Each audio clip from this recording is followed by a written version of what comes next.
اللہ سے ملا دے. قبر دیکھنے کو خوفناک ہے.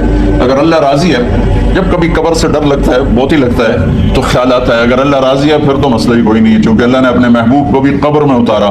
یہ نہیں کہا کہ ایک خوبصورت بیڈ روم بنا کے اس میں لٹا دو، کہا قبر میں اتارو. اگر اللہ راضی ہے تو مرنے والی ہو یا مرنے والا ہو تو مزے ہی مزے ہیں. یہ سارے دعا کرو کہ جب ہم دنیا سے جا رہے ہیں اللہ ہم پہ خوش ہو، اللہ ہم سے راضی. کوئی بڑا مسئلہ نہیں ہے، فرائض کے ساتھ اللہ کو راضی کرو.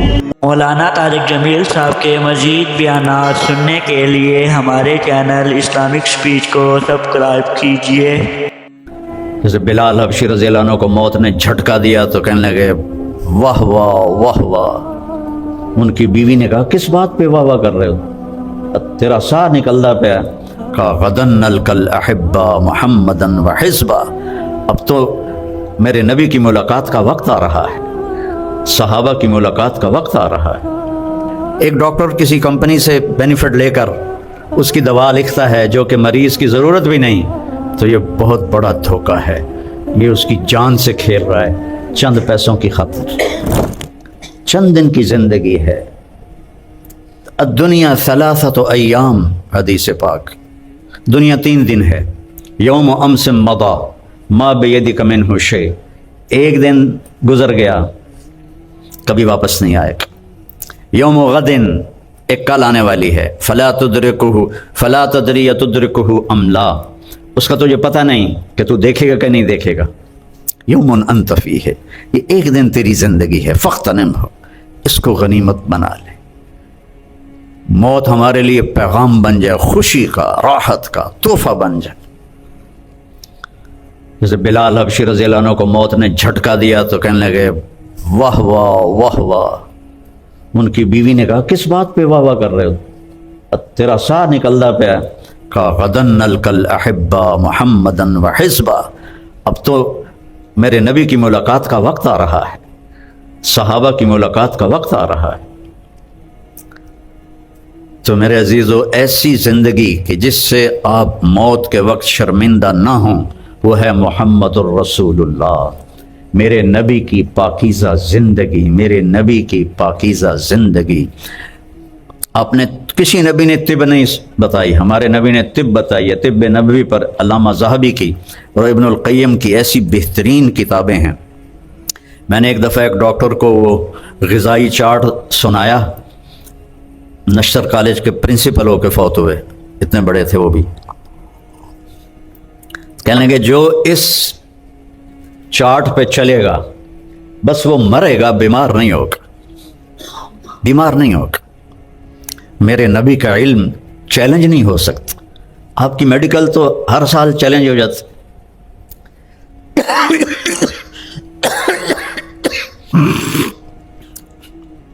میرا نبی تو ما ينطق عن الهوى ان هو الا وحی یوحی. وہ بولتا ہے جو میں اس کی زبان سے بلواتا ہوں. تو اپنے نبی کی طب نبوی پڑھو، کیونکہ جو غذائیں آج کل چل رہی ہیں تو اسی طرح دعا منگو کہ بھی چلدیاں رہن. کیونکہ مریض تو تاں ہی ودھن جدن وہ پیزے کھاویں، برگر کھاویں، تے پیپسیاں پیویں جی، تے 12 بجے ناشتہ کرن. مطلب پوری زندگی تباہ کر کے رکھ دی. میرے نبی نے ہر پہلو پہ روشنی ڈالی، ہر پہلو پہ روشنی ڈالی. ابھی آپ چھوٹی عمر میں ہو، والدین کے حقوق اللہ کا نبی بتا رہے ہیں کہ والد تیرا جنت کا دروازہ ہے. ہاں، نافرمانی میں والدین کی نہیں مانی. شریعت کے اندر بات ہے تو ان کی اطاعت ضروری ہے. ایک شخص آئے، جی میں جہاد کے لیے آیا ہوں اور اپنے ماں باپ کو روتا چھوڑ کے آیا ہوں. آپ نے فرمایا واپس جا اور جیسے ان کو رلایا ہے نا ویسے ہی ان کو ہنسا، یہی تیرا جہاد ہے. تو ابھی آپ کے لیے والدین ہیں اور ان بچیوں کی مناسبت سے جبریل انسانی شکل میں آیا اور پوچھا یا رسول اللہ قیامت کب آئے گی؟ تو آپ نے فرمایا وہ تو اللہ ہی جانتا ہے. کیا کوئی نشانی بتا دیں؟ تو آپ نے کہا انتلد الامۃ ربتہا، جب تو دیکھے کہ بیٹیاں ماں سے نوکر والا سلوک کرتی ہیں، جب تو دیکھے کہ بیٹیاں ماں سے نوکر والا سلوک کرتی ہیں، اور عرب کے بدو بڑی بڑی بلڈنگوں کے مقابلے کرتے ہیں، تو سمجھنا کہ بس کام نیڑے تڑے ہی ہے۔ تو بچیوں کا ماں سے گستاخی کرنا قیامت کی نشانیوں میں سے۔ اور خود آپ نے کیا کہا، کبھی میری ماں زندہ ہوتی نا اور میں عشاء کی نماز کے لیے مصلی پہ کھڑا ہوتا، کہاں؟ مسجد میں، اور میں سورۃ فاتحہ بھی شروع کر دیتا اونچی آواز میں، اور ادھر سے میرے گھر سے آواز آتی میری ماں کی، محمد، تو میں نماز توڑ کے کہتا لبیک اماں جان، میں حاضر ہوں، فرض نماز توڑ سکتا ہوں ماں کے لیے، تو اپنے ماں باپ کی دعا لے لو، دعا لے لو۔ میرے والد صاحب نے مجھے پہلے نکال دیا گھر سے 23 نومبر 1972 کہ جو مولوی بننا ہے تو میرے گھروں نکل جا۔ 2 دفعہ ان کا بہت روب تھا پورے علاقے پر، تو نکل جا میرے گھروں، نکل گیا، رائمنڈ چلا گیا، وہاں جا کے داخل ہو گیا۔ پھر میرا پہلا جو کالج اسکول لائف تھی وہ انتہائی ڈارک، انتہائی غلط۔ تو پھر جب میں کچھ ہمارے ابا جی کے ذمہ دار دوست تبلیغ میں لگ گئے، تو انہوں نے ان کو نرم کیا، تو میں جب گھر آتا تو ان کو عادت تھی دبوانے کی، رات کو نوکر آتا تھا، تو جب میں گھر ہوتا تو نوکر کو ہٹا کے میں دباتا تھا۔ یہ عمل میرا چلتا رہا جب تک ان کا انتقال نہیں ہوا۔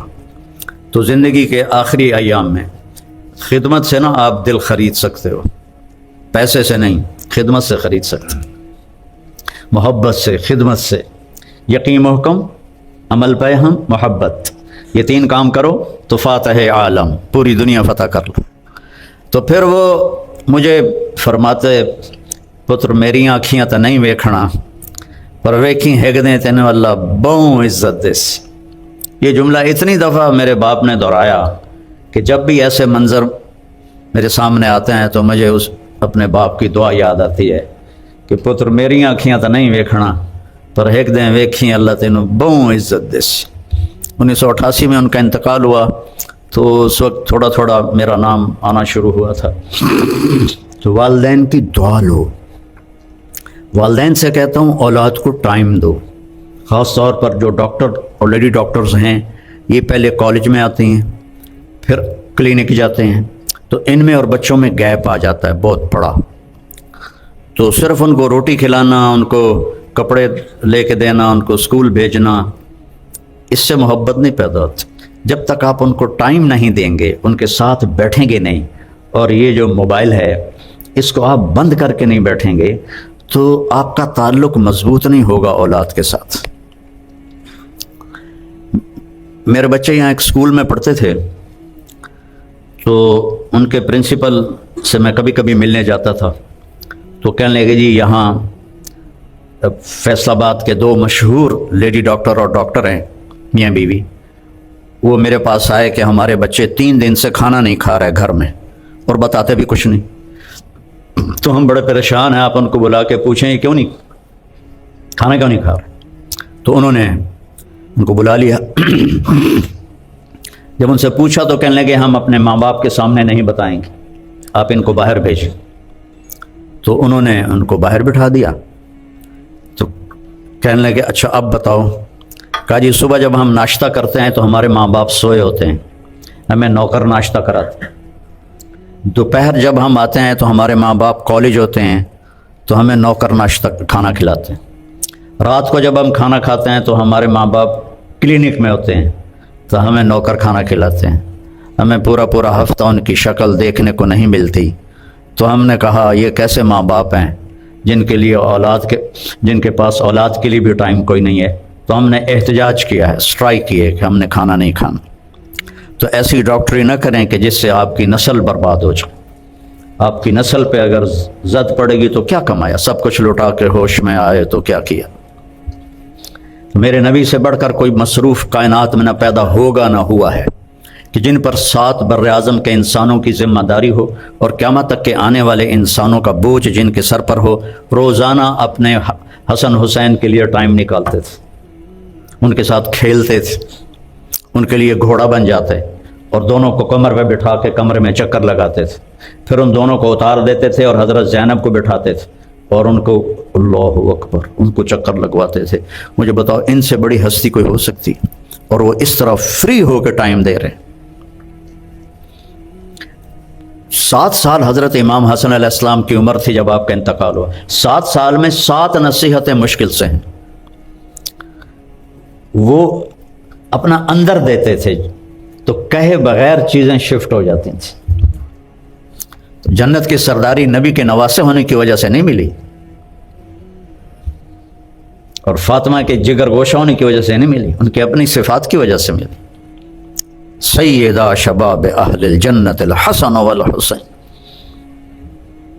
تو آپ ان کے لیے ٹائم نکالتے تھے اور بچہ بن کے ان سے باتیں کرتے تھے۔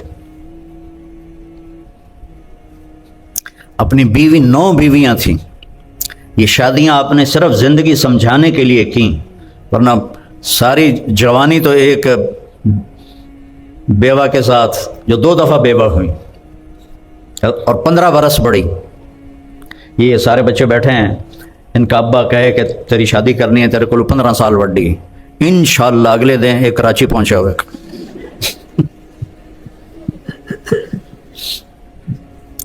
اور میرے نبی نے 25 سال کی عمر میں 40 سال کی عورت سے شادی کی اور ان کے ساتھ 25 سال گزار دیے، ساری اولاد بھی ان سے ہوئی۔ حضرت ماریہ سے ایک بیٹا ہوا اور ساری اولاد آپ کے سامنے چلی گئی سوائے حضرت سیدہ فاطمہ علیہ السلام کی۔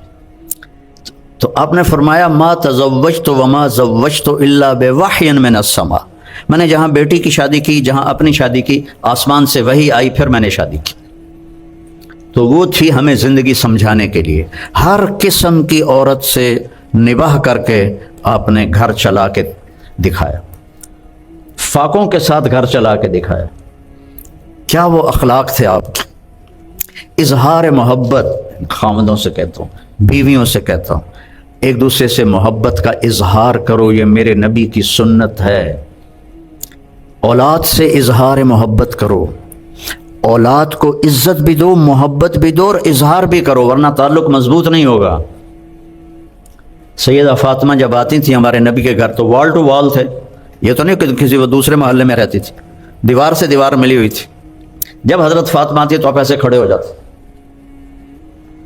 بیٹی کے کھڑے ہو جاتے اور وہیں کھڑے نہیں رہتے تھے، تھوڑا آگے بڑھتے تھے اور ان کا ہاتھ پکڑتے تھے، ہاتھ پکڑ کے یہاں بوسا دیتے یا ماتھے کا بوسا دیتے، پھر ہاتھ پکڑے ہوئے ان کو پہلے بٹھاتے چارپائی پر، اس کے بعد خود بیٹھتے تھے۔ اے دو جہان کے سردار ہو کر بیٹی کے ساتھ یہ سلوک کر رہے ہیں۔ اور آپ نے فرمایا تمہیں ایک خرچ بتاؤں جو سب سے زیادہ اجر والا ہے، جہاد سے بھی اور صدقے سے بھی اور مسجد بنانے سے بھی اور جتنی بھی شکلیں، اس جو آپ نے کہا سب سے زیادہ جس کا اجر ہے وہ خرچ بتاؤں؟ تو صحابہ نے پوچھا جی بتائیں، تو آپ نے فرمایا الابنۃ المردودہ، جس کی بیٹی کو طلاق ہو گئی اور وہ واپس ماں باپ کے گھر آ گئی، یا وہ بیوہ ہو گئی اور وہ ماں باپ کے گھر آ گئی، اس پر خرچ کرنا سب سے بڑا اجر و ثواب ہے، کیوں وہ بوجھ بن جاتا۔ یہ ایک خوبصورت زندگی ہے، جب کوئی اناٹمی سے تو نہیں ملے گی، نہ ہی فزیالوجی سے ملے گی، تو میرے نبی کی زندگی سے ملے گی، میں وہیں سے پڑھ کے آپ کو بتا رہا ہوں۔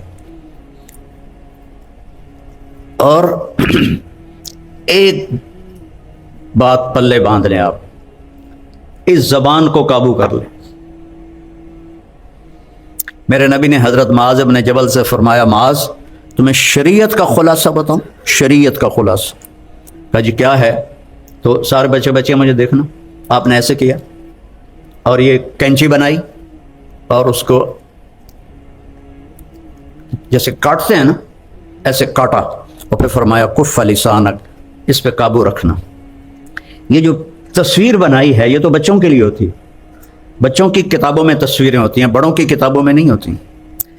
تصویر بناتے ہیں کہ چیز سمجھ آ جائے۔ معاذ بن جبل کے ہاتھ میں علماء کا جھنڈا ہوگا قیامت کے دن، اس کو ایسے سمجھا رہے ہیں جیسے بچے کو سمجھاتے ہیں۔ کیوں؟ مشکل بہت ہے، مشکل بہت ہے۔ تو کہنے لگے یا رسول اللہ اب بول کا بھی حساب ہوگا، تیرا بھلا ہو، سب سے زیادہ جہنم میں گرانے والی زبان ہوگی۔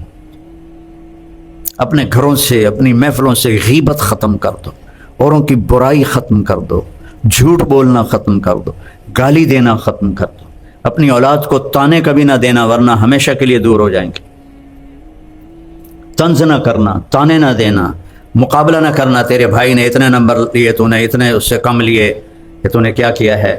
کبھی نمبر کے کم زیادہ آنے پر کبھی ان کو ڈانٹنا نہیں۔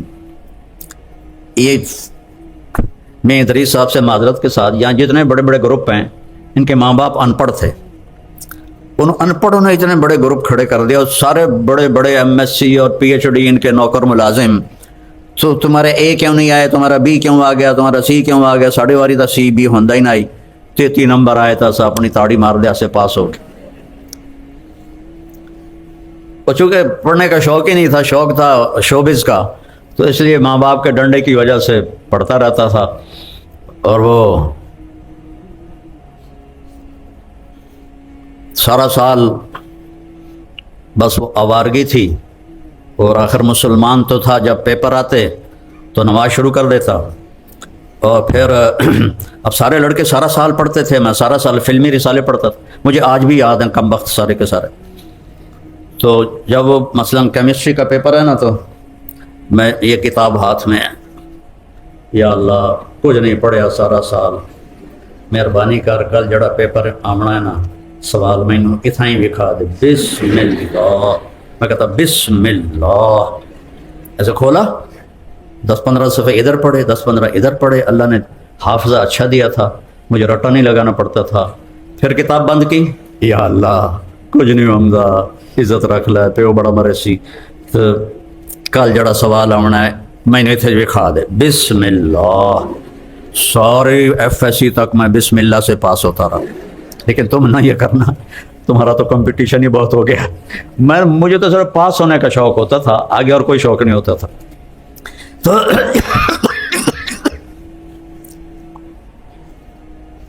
اپنے بچوں پہ پریشر نہ ڈالو، پڑھا کیوں نہیں، اے کیوں نہیں آئے۔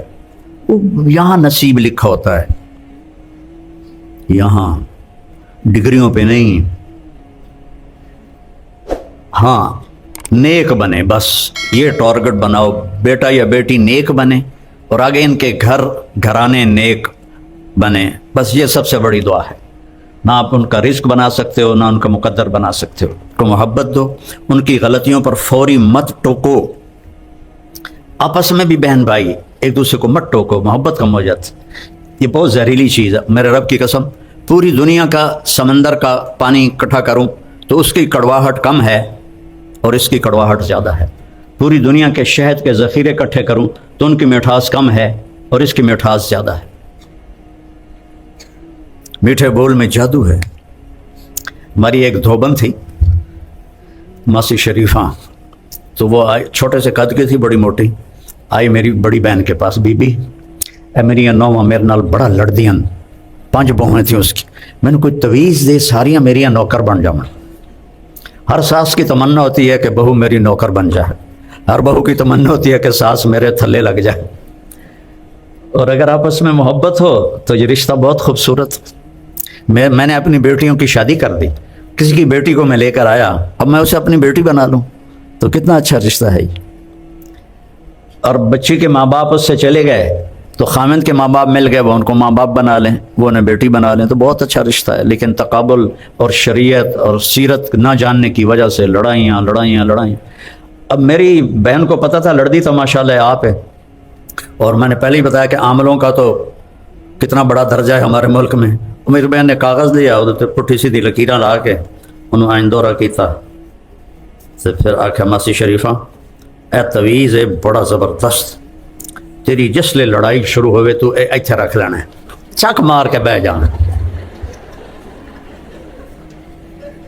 اب یہ کیا چکر چلایا میری بہن نے، اس کو چپ کرایا، ایتھے چک مار کے بہ جانا، بولنا یہ تو بولی تو مر جانا۔ ہفتے بعد وہ آ گئی، بی بی وہ میری تو لڑائیاں ہی ساریاں ختم ہو گئی ہیں، کیونکہ ماسی شریفہ چپ ہو گئی، لڑائی ختم ہو گئی۔ کبھی خامند گرم ہو جائے بیوی چپ ہو جائے، کبھی بیوی گرم ہو خامند چپ ہو جائے، بچے گرم ہو جائیں ماں باپ چپ ہو جائیں، ماں باپ گرم ہو جائیں بچے چپ ہو جائیں، اس سے محبت باقی رہتی۔ تو یہ امتحان کی جگہ ہے، اس کو اس طرح گزارو کہ امتحان میں پاس ہو جاؤ، اور کوئی بڑا کام نہیں ہے۔ میرے نبی نے کہا 5 نمازیں ہیں، سال کے 30 روزے ہیں، اس کے بعد ایک حدیث پہ عمل کر لو۔ حج اور زکوٰۃ مالداروں پر ہے، مالدار کے ساتھ صحت مند بھی ہو۔ ہم نے کہا ایک حدیث پہ عمل کر لو، صرف ایک حدیث، 4 بات۔ صدق و حدیث، ہمیشہ سچ بولو جھوٹ نہ بولو۔ حفظ و امانت، کبھی دھوکہ نہ دو۔ حسن و خلیقت، اپنے اخلاق اچھے رکھو۔ عفت فی طعمت، رزق حلال کماؤ۔ تو سچ بولو، دھوکہ نہ دو۔ ایک ڈاکٹر کسی کمپنی سے بینیفٹ لے کر اس کی دوا لکھتا ہے جو کہ مریض کی ضرورت بھی نہیں، تو یہ بہت بڑا دھوکہ ہے، یہ اس کی جان سے کھیل رہا ہے چند پیسوں کی خاطر۔ اور کئی ٹیسٹ لکھ دیتا ہے جو ہونے بھی نہیں، جن کی ضرورت بھی نہیں، اور لیبارٹریوں والے وہ وہاں ڈسٹ بن میں ڈال دیتے ہیں اور اس کے پیسے لکھ کے آ جاتے ہیں، ڈاکٹر کو بھی حصہ چلا جاتا ہے اور ان کو بھی۔ یہ دھوکہ ہے، یہ دھوکہ نہ دینا کسی کو۔ آپ کے پاس آپ کا رزق آئے گا، اللہ نے لکھ دیا ہے، آئے گا، ضرور آئے گا۔ ایک وظیفہ بتاتا ہوں، یہ آج کل کے پیروں کے وظیفے نہیں، میرے نبی کوئی بڑے وظیفے نہیں بتاتے تھے، بڑے چھوٹے چھوٹے مختصر۔ ایک صحابی نے عرض کیا، یا رسول اللہ رزق کی تنگی ہے، کوئی وظیفہ بتا دیں۔ اب آج کل کو جو پاکستان کے حالات ہیں، سارے ہی لوگ تنگی کا شکار ہیں، تو چاہے زراعت ہے چاہے تجارت ہے، کھلم کھلا نقصان ہو رہے ہیں۔ ہماری ہر فصل کروڑوں کے گھاٹے سے ہم بیچ رہے ہیں۔ تو میرے نبی نے فرمایا، انہوں نے کہا یا رسول اللہ کوئی وظیفہ بتائیں، تو میرے نبی نے فرمایا ادم علی الطہارہ یوسع علیک رزقک، باوضو رہا کر تیرا رزق بڑھ جائے گا۔ ایک لوٹا پانی ہے، ستارہ کیمیکل دی لوڑ ہی کوئی نہیں، ایک لوٹا پانی، باوضو رہو۔ اس کا ایک فائدہ اور ہوگا، آپ سے شیطان ڈرے گا، اور تیسرا فائدہ اللہ آپ سے پیار کرے گا، چوتھا فائدہ فرشتے آپ سے پیار کریں گے، پانچواں فائدہ باوضو مر گئے تو شہید مریں گے۔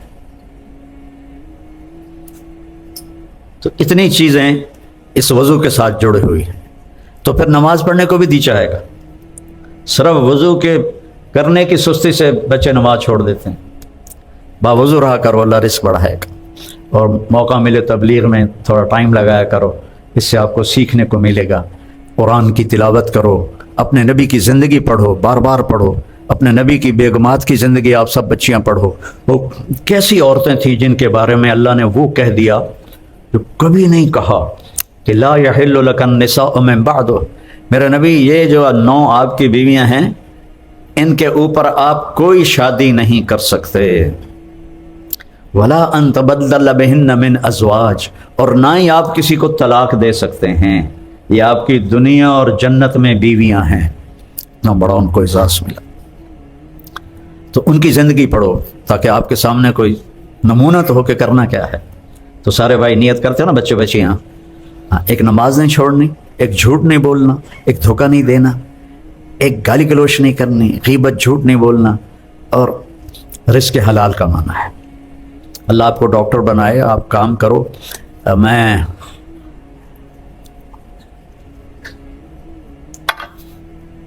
حضرت شعیب علیہ السلام کمزور تھے، تو موسیٰ علیہ السلام مصر سے بھاگے، تو مدین پہنچے تو وجد امرأتین تذودان، تو 2 بچیوں کو دیکھا جو اپنے جانوروں کو روک رہی تھی، بکریوں کو۔ قال ما خطبكما، کہ تم کیوں، لوگ پانی پلا رہے تھے، ڈول نکال رہے تھے، 10 آدمی مل کے ڈول نکالتے تھے اور وہ پانی پلا رہے تھے. ان کا لا نسقی حتی یسد الرعاء وابونا شیخ کبیر، جب تک یہ سارے پلا نہیں دیتے، ہم کمزور ہیں، ہم نہیں پلا سکتے. تو وہ آگے بڑھے موسیٰ علیہ السلام، سب کو یوں دھکا دے کے اکیلے نے ڈول ڈال کے اکیلے نے کھینچ لیا. نبی میں 40 آدمیوں کی طاقت ہوتی ہے. اور فسقا لہما، ان کو پلا دیا. وہ جلدی واپس چلی گئیں. ان کا جلدی کیسے آ گئیں؟ کہا اس طرح ہوا ہے، ایک آدمی نے ہمارے پلا دیا. کہا جاؤ اس کو بلا کے لاؤ. فجاءت احداہما تمشی علی استحیاء، ایک تو یہ جملہ بتانا تھا کہ جب وہ لڑکی آئی تو اس طرح آ رہی تھی کہ جیسے حیا اس کی سواری بنا ہوا تھا. حیا کی سواری پہ وہ سوار تھی، حیا کی سواری پہ سوار تھی. قالت ان ابی یدعوک لیجزک اجر ما سقیت لنا، کہ میرے ابا آپ کو بلا رہے ہیں تاکہ آپ کو وہ آپ کی محنت کا صلہ دیں. وہ چلے گئے ساتھ. تو باپ بوڑھا ہے اور بیٹا کوئی نہیں ہے، تو بیٹیاں کام کر رہی ہیں. اس سے پتہ چلا کہ شریعت کی حدود کے اندر عورت کام کر سکتی ہے. مولانا طارق جمیل صاحب کے مزید بیانات سننے کے لیے ہمارے چینل اسلامک سپیچ کو سبسکرائب کیجیے.